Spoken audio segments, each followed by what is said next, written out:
You're up to proposal 4. Yeah, councillors, this goes back to obviously on the back of a destination management plan, and you all recognising the damage that's been incurred by our tourism and community by emergency housing and the challenges we've had over the last few years. I think Mary Lambie, who's working on that plan that you've met. So the team are working through that. She mentioned the 1,500 negative articles across a 12-month period. So significant damage, obviously, to Rotorua's domestic reputation. Less so internationally, but there was always going to be leakage on that. So really an important piece of work thinking about, well, okay, how do we rebuild that? Obviously it has to be tangible and real, so we need to see some changes around emergency housing and the perception of safety and the safety expectations of being in our community, really important. But obviously the work that Mary and the consultancy are doing is putting together a plan. And at this point, we're just signalling that this would need to be additional spending if we're really to have an impact moving forward. And so the numbers I just have there, 500,000 to $1 million, is a proposal around a marketing uplift. Really, we need to see that plan back again, but equally, I think we've had conversations about really seeing this this plan. It is expected before Christmas, so we will be able to build it into budgets and make sure that the discussions around rebuilding our reputation is part of that consultation we put into the consultation document. I'm just putting a placeholding number here because I think the other part of what we were talking about as a plan was the link here to potentially say, if we look at bringing on Airbnbs, that may be a vehicle to generate some additional revenue. They are part of our accommodation family. They will benefit equally from us promoting our district. And it is a legitimate accommodation choice. They are a really valuable part of our tourism ecosystem.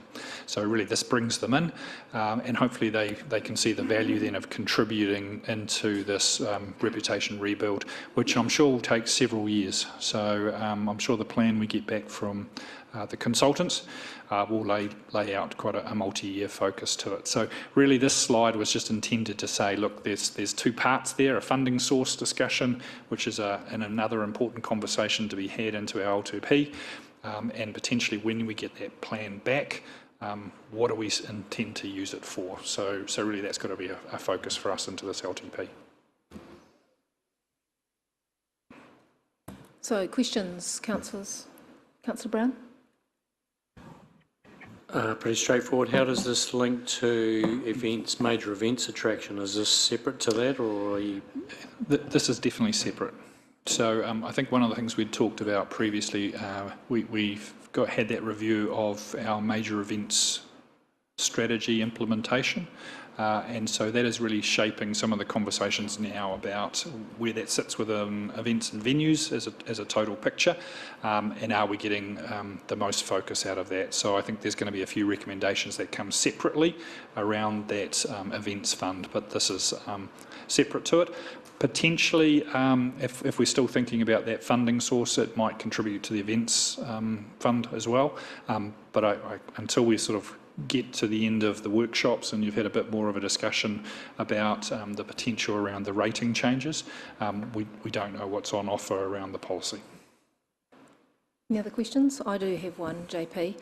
I know you mentioned about ring fencing the money from the Airbnb, but realistically that money's not going to be available for, if it did come into effect, for the next year or even longer. So for me this would be a priority piece of work that we'd need to get going on like ASAP. So is the requirement for the funding to be sort of year 1, year 2 of the LTP?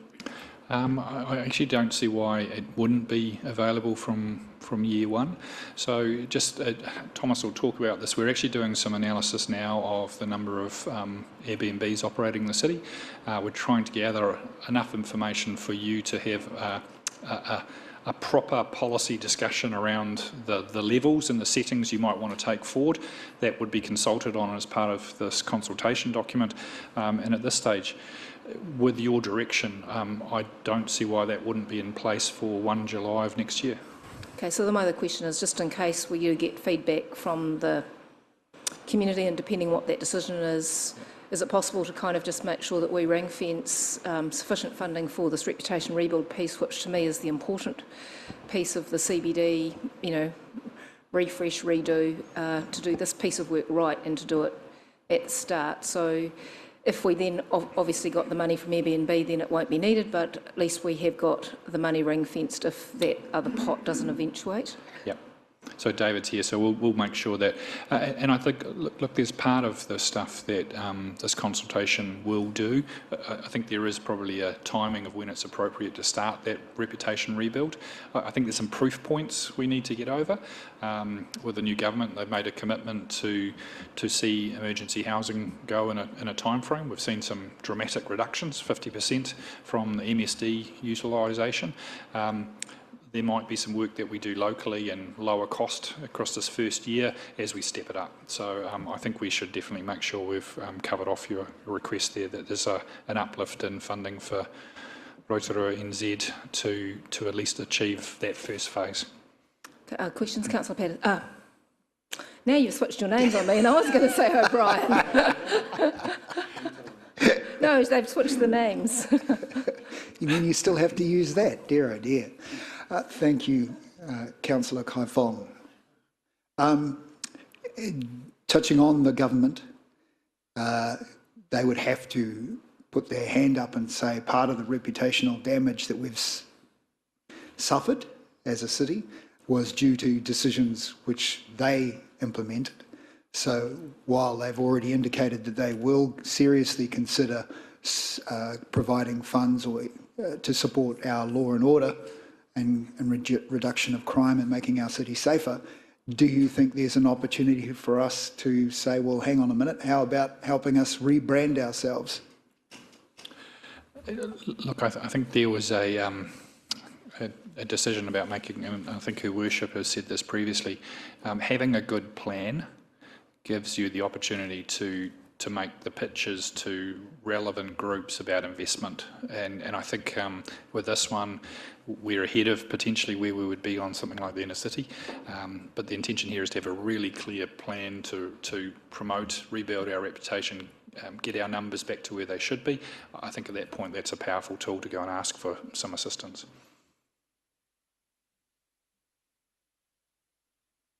Thank you. Were there all the questions for this one? I think that is. JP, just one other figure. Just you've got 500 to a mil. Should it be close to a mil so that we make sure we do this piece of work right and underway and get it up and running ASAP? Yes, I think that's probably the better end of the scale. Let's just hope we get the funding aligned properly. So we've got to do that other analysis and make sure we've got some revenue for you. Okay. So I don't know, back to you, Your Worship, do you want to just put that up as a proposal that it's $1 million for Rotorua NZ? That's what I'd suggest we put on the table. I would personally be comfortable with that given the importance, and I'm sure it's been said, but talking about being a world-class destination does require investment. Yep. Okay, can I get a signal? Well, I'm getting a lot of nods around the table. Anyone who thinks otherwise? Strongly otherwise? Okay, no, thank you. We'll do 1 million for that. This is one that we've had a preliminary conversation with you about, and so I'll just carefully go through this because now we're sort of talking about this in a public forum. So just want to make sure we're careful about how we portray this. Council owns 152 units. We have within our annual operating cost 1.3 million. So this is the subsidy that we provide to our units of about $8,500 per unit. That takes care of the shortfall between what it costs to look after those units and what we get as rent. So we don't charge market rent. We charge about between 25 and 30% of market rent. So that makes it really challenging. So about half of that $1.3 million of cost to us is the money we spend on renewing and renovating units. We've actually had a bit of a turnover at the moment, and obviously we've received some criticism about the state of some of our units. Thomas is working his way through there, but one of the things we need to do as close to a good landlord, or actually a legally compliant landlord, is to make sure they meet their healthy home commitments before we re-tenant them. So that has caused us some problems. We've talked about with you that we're a bit of a standoffish landlord. We don't have a significant amount of money invested in it, so we tend to just do our landlord duties and liaise with our tenants infrequently. So the wraparound service is actually the extra mile that some of Thomas's team go to in making sure that they talk to and connect with our tenants. But for a lot of the tenants, they probably deserve some additional wraparound services and support, which we're not good at doing, and that would add to our ratepayer subsidy that we put towards our units. Because of the cost and the fact that we subsidise the current number of units, there's never been a plan to expand the number of units. So we've been tied to subsidising our 152 and trying our best to make sure they meet the standards they should. So, and that's not necessarily an easy job with the amount of funding we have, hence the number of vacancies. So, and I think the key bit here is that councils are excluded from being able to register as a community housing provider. We do not receive the income-related rent subsidy, the IRS, so we do not get the government top-up that community housing providers can get. So when you charge and provide social housing and you charge it at that lower level, 25% for us, unlike a CHIP, we miss out on the 75% government subsidy that would go with the tenants if they've come off the housing register. So that makes it quite hard for us to operate. We're operating very lean, our housing stock. So we asked you at the previous meeting, and we've been here before. About 5 years ago, we did some investigation about, look, is it better to try and exit like many councils have because of those restrictions on our operating. Many councils have now sold their housing portfolios either to the market or to housing providers, whether it's a CHIP or in some cases to Kāinga Ora. So we went down that path, I think, over maybe 2 long-term plans ago and consulted on it and received that community support to sell. So we went out for requests for proposal, and 2 became 1, and then we were unable to secure a sale that worked because of a number of other complexities. One of which is the nature of our land underneath the housing across our 5 locations. So it caused a problem. So in effect, that deal, that proposal to sell fell over. And so we haven't made any other progress other than maintaining the status quo since then. So I think when we talked to you last, we really wanted to identify what are the core objectives that as a council you want to keep in your mind when you consider options for the future of our pensioner housing stock. And there's been a lot of talk about how important it is to protect our tenants, and that's of critical importance, I think, to everyone around the table. So was to say, well, how do we achieve an outcome that actually puts in place better services than what we provide, which is minimal. So put in place better support services for vulnerable tenants or future vulnerable tenants, so really important. Ensure the portfolio is financially sustainable, including not requiring ratepayer funding to meet capital and operational costs. So this is the challenging one where we start getting the rub. So at the moment, as I said, we're subsidising annually each unit from ratepayer funding to the tune of about $8,500, and that's because we only charge our 25% of rent. And really the other piece too, and this does go to the future of our community. Rents keep going up. Benefits don't necessarily track at the same rate, and so the older people particularly who are in rent distress So that housing distress is quite a large number in our community. So I go back to about 2021. I think the information that we got from the Ministry of Housing and Urban Development was there was over 650 pensioners who were in housing distress or rental distress because they're forced to rent privately and their rents move much differently from their actual income. So a really critical issue for us as a community moving forward. So whilst we've been talking about, and a lot of the conversation focuses on emergency housing or tenants in other ways, actually we have a lot of pensioners who also need some level of community or social housing going forward, and that number will increase as that market pressure continues to focus. So an ability to see someone grow available pensioner housing is really important. So those are the objectives we talked about as driving some of your consideration. So my team are looking to bring a more detailed report back to you. I think we committed to it for the November meeting. So what I'm about to show you is some of those options that will be more fully fleshed out in that report. But I just thought we'd just traverse some of those key options because I think it's really important that we're just identifying it here because potentially this is a significant issue for community engagement in the consultation document for next year because it does affect one of the many types of housing in our community where we have significant pressure, so housing for the elderly.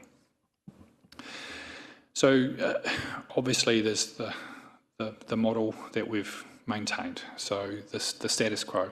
And I've talked to you about the challenges of us currently getting the number of units that have come vacant up to healthy home status and making sure that we're turning those over and getting them back into availability. So we have a waiting list that, of course, as a council, we've capped at 40.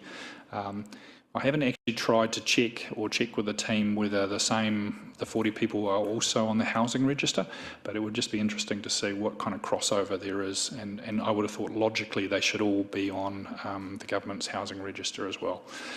So status quo, I don't believe is a status quo. So I think at the very minimum we will see the need to increase the level of subsidy that we put into maintaining our 152 units moving forward. So status quo is status quo with escalations across the 10 years to look after our 152 units. The next one there is actually just to say, look, we do need to subsidise more. We need to put more money down for renewals of units as they turn over. Standards continue to increase. Potentially, if there's additional funding there other than renewals, we could contract in some support services. But it is then a case of saying we look to increase the level of service we provide to our current stock of 152 units and 152 only.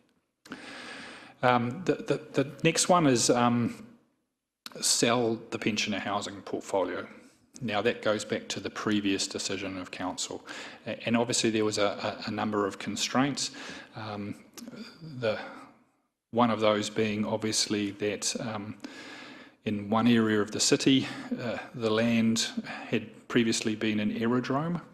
And as the city evolves and changes, so actually one of the caveats on the land we have in that area is that the profits of the sale of any land would have to be shared with council, but also be given to the airport. So it's not quite such a clear deal, and other areas Crown land vested in council. So again, there is a number of individual pieces of land issues which cause problems. And I think we would be taking a significant haircut in the book value of the asset if we sold it. So just to be really clear, and from the discussion that you have all said, you'd like to keep an interest in the pension housing provision. So my kind of comment would be, whilst I have it on this list, it's not a recommended one or one we should actually consider exiting out of the list. Another option which has been traversed by other councils, I think Wellington City is the most significant, was to create a separate trust and pour the effort into creating its own housing entity, so create its own community housing provider. So that's another option. extremely bureaucratic, a lot of work to be done.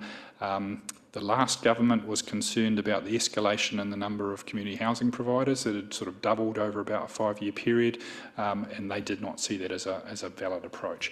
Be interesting to see the new government's approach. I know they're certainly keen on supporting community housing providers, which actually then brings us to the last option then, which I think probably starts to fit more with probably where the new government might see some benefits. And what we're signalling to you, and Steph will go through this in more detail as a set of options with the financials and the risks and benefits at the CNDD report in November, which is the idea of potentially, if once we've consulted and if the community supports it as an option or not, would be to lease the pensioner housing portfolio to a community housing provider. Her Worship has written to the Minister of Housing and Urban Development, so it will likely land on a new Minister of Housing Development's desk, asking that they consider allowing us to transition an IRRS decision around our pensioner units. So if we were to lease them to a community provider, they would then be eligible on our existing tenants to get the 75% subsidy. So that's really important for a community housing provider to get the revenue to then ensure they're able to provide those things we can't, those additional wraparound services, high standard of the current premises, and then hopefully with a housing provider who then has a base of 150 odd units in their management structure to consider expansion. So in that option, we retain our ownership and we have leased it to someone, so they can only use it for the purpose that we've delineated in a lease agreement. So that's the kind of options we're talking about. So Steph is probably sitting watching this streaming thinking, oh, you've taken most of my item for the November meeting. But I think it's important for us just to have traversed this with you. If you look at those kind of options, and that has implications for our LTP from an operational cost and management perspective, but it's also another chance for us to see a pathway to support housing outcomes, which is one of your key priorities. So happy to answer off any questions, but obviously all of those implications haven't been modelled yet and really are dependent on your decisions and your interest in pursuing any of them into a consultation environment. Thank you. Question from Councillor O'Brien. Thank you, Your Worship. May I just ask yourself, and sorry, I think it's Councillor Kaifong who handles, I think this came under CAD. For the last time this was brought up to us, this was in confidential. And I don't see anything different here that was brought to that presentation. And we were told that the reason it was in confidential was to make sure that this didn't scare our tenants. And I'm a little bit confused why it was in confidential then, but now has just been released and could very well be a very strong media item in the next few days. I'm a little alarmed by what I've just heard and the way it's been presented. Nothing against JP, but I'm just a little bit concerned over this process. I do have some questions, but I'll wait till later. Thank you. I think I don't see Una. Yeah, I think one of the things we talked about at the time, and Councillor, you're absolutely correct, there was that concern with at that point a really open conversation might send some real concerns to the tenants. So we were quite conscious and sensitive to the fact that we might actually be sending a message to our tenants which suggested that we may restart the process that was about sale. So we thought it was best at that time, so we made a call to try and narrow the conversation at that point, just so make sure that we had an initial conversation with you that was completely open. I think you've given us a steer from that initial conversation, and that's why I've been at pains to say your direction has really, I hoped, taken away some of the fear that that would have had this, again, being discussed in confidential. Your Worship, I've made my statement. I won't add any more. Just to say, to be honest with you, I feel blindsided and I'm concerned. But could I ask JP, are you aware when the last rent rises occurred in the pensioner units?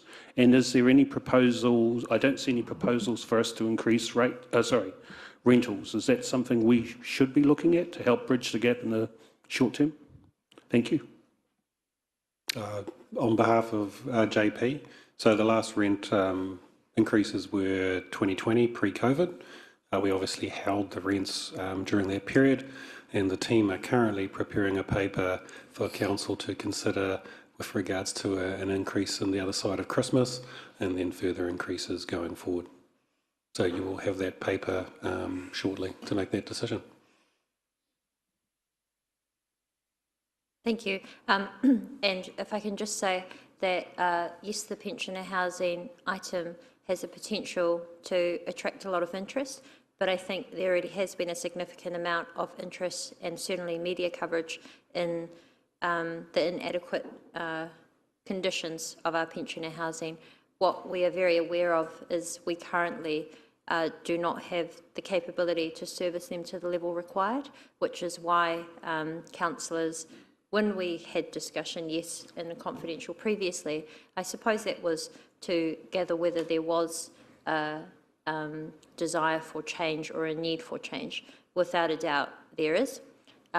If we are to put any change that would require the level of significance that does need community consultation and either financial investment from council or others, which is why it is most appropriate that it does come to the long-term plan. This long-term plan process is before the detailed report that is to come in November. However, JP's explained quite well on why that needs to. So just reassuring the councillors that it is going through the correct process of now being put forward for consultation for the community to also consider. I have a question from Councillor Maxwell and then Councillor Waru. Yeah, thank you. Before my question, I tautoko and support everything that Conan had said, and that there, for me, I have no desire to exit or sell off any of our 152 units that we provide here. It's just 1% of the rates that, and we're looking after, not all of them are unwell or unhealthy. Many of them are very healthy tenants and pay their rates. I'd rather us increase a little bit more to gain something back, but definitely not to exit and sell. And we often say that, you know, we will look after provide and look after our older persons in our community, and this is definitely one way we can. So, yeah, thank you. Councillor Waru. Tēnā koe te whanukura. Thank you, JP. Well, as far as I'm concerned, number 3 is not even an option for several reasons, not just because it's just untenable to me, but it's, you know, the whenua and all that kind of, that all comes into it for me. So for me, the smart option, and this has come from someone, I do manage a portfolio of housing, or part of managing a housing portfolio. And actually the number 5 option that's the one that's been put forward as the preferred option, is my preferred option. I think it's the smart way to go. We still maintain ownership, but then it actually gives our tenants, you know, the ability to access, well, the rents won't be, they won't have to pay full rent because 75% of it will be covered through a scheme, through a community housing provider. So they get to pay less. They get to also take over maintenance of the housing, which is a huge cost, and it's huge cost to ratepayers at the moment. But this way, we still maintain ownership. We still have a say over how they do this stuff, carry out their kaupapa, but also it gives benefit to those who are already in there and those to come. So I think it's a win-win situation for me. Option 5. Kia ora. Well, we've had a proposed option 5. That is the preferred option that's been recommended by the staff who have currently investigated it. I'm certainly happy to propose option 5.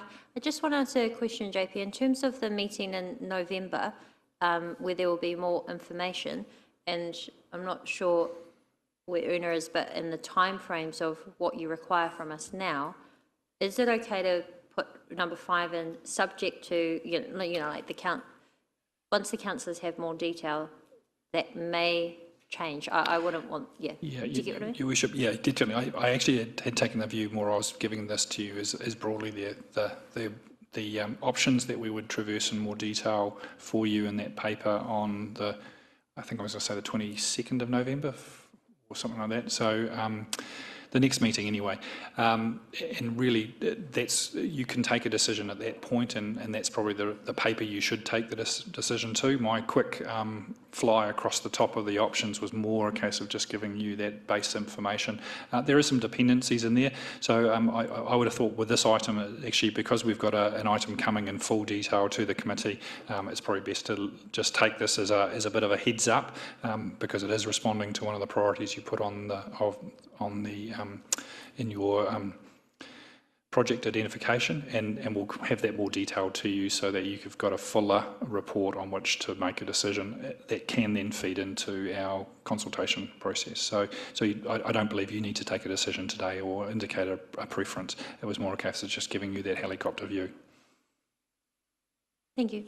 Yes, of course, Councillor O'Brien. Thank you, Your Worship. JP, could I just ask, so lease the pensioner housing portfolio to a CHP, would there be conditions put on that, like existing conditions moving forward, i.e. the rent controls, etc., like that, just so and also rules around not being on-sold, etc.? Absolutely.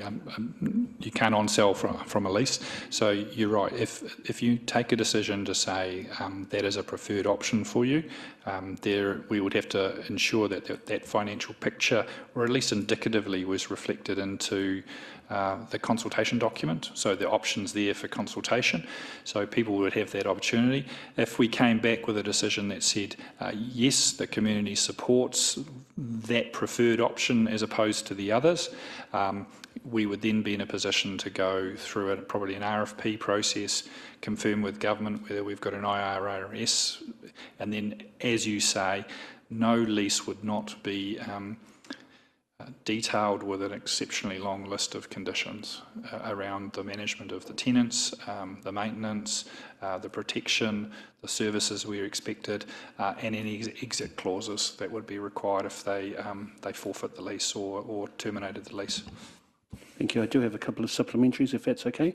So would it be a condition, if that was to happen, wouldn't we need to get most of those units, if not all, up to a current standard, which would also cost us, would it not?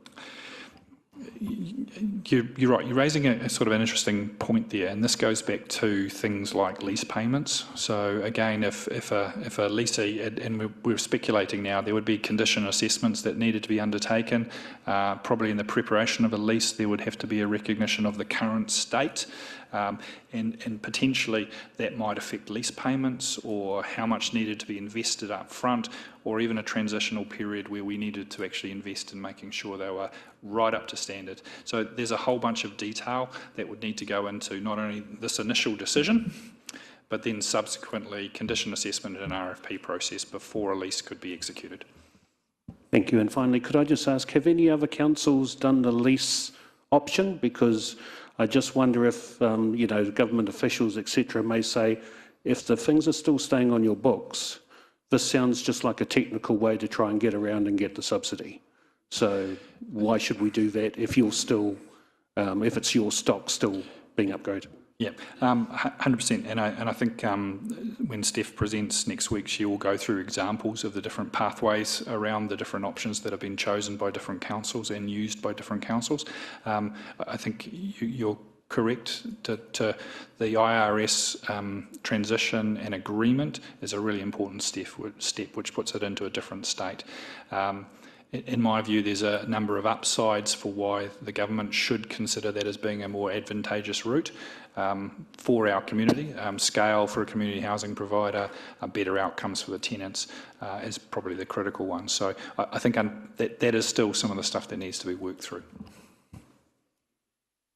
Thank you. Were there any final questions on this? Councillor Brown.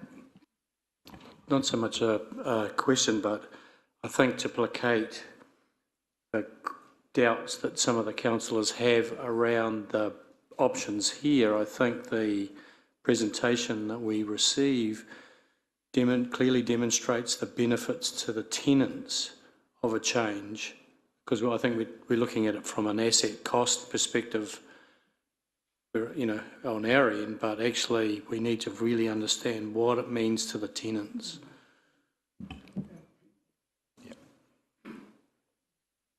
Yeah, I agree. And also, it's important for us at this stage to remain open-minded about what the options are and, of course, what the community consultation comes back before we make any final decision on what we should do moving forward. Look, we're almost at 3 o'clock. Forgive me, Your Worship, just one final question. So will our presentation on, sorry, the 22nd, whenever it is, will that be in open or will that be in confidential? Thank you. Yes, it'll be an open. Thank you. And thank you very much for raising your concern earlier, Councillor O'Brien. Your name changes are now confusing me. Councillor O'Brien, I do want to acknowledge that, you know, transparency is something that this council is working really hard on. So while there was some work that needed to take place for the staff to be prepared to present an adequate report to us, I am pleased that that discussion will be coming soon and it will be happening in public at an appropriate time. What I was just about to say is we are coming to 3 o'clock, which is when this workshop was scheduled. We are scheduled in for tomorrow, 9:30 to 3. I'm aware there are some councillors, including myself, that have made other commitments just after 3. So what I suggest is there are 13 proposals in total, so we have 8 more to consider, and that we take our time and do that tomorrow so that all of our councillors can be present to do so. Is that okay with the councillors? Oh, apologies. Did we choose the option for that one? So we had... Not to. Thank you. Thank you for confirming. I see 5, but anyway. So, JP, you've got everything that you need? Thank you. Councillors are comfortable with where we're at? Comfortable enough? Yeah. High five. High five. Okay. Well, look, thank you very much. We will draw this workshop to a conclusion today. Thank you for all of your questions and your input today. Thank you for the staff for presenting the proposals, and we will reconvene at 9:30 tomorrow morning. Councillor, question?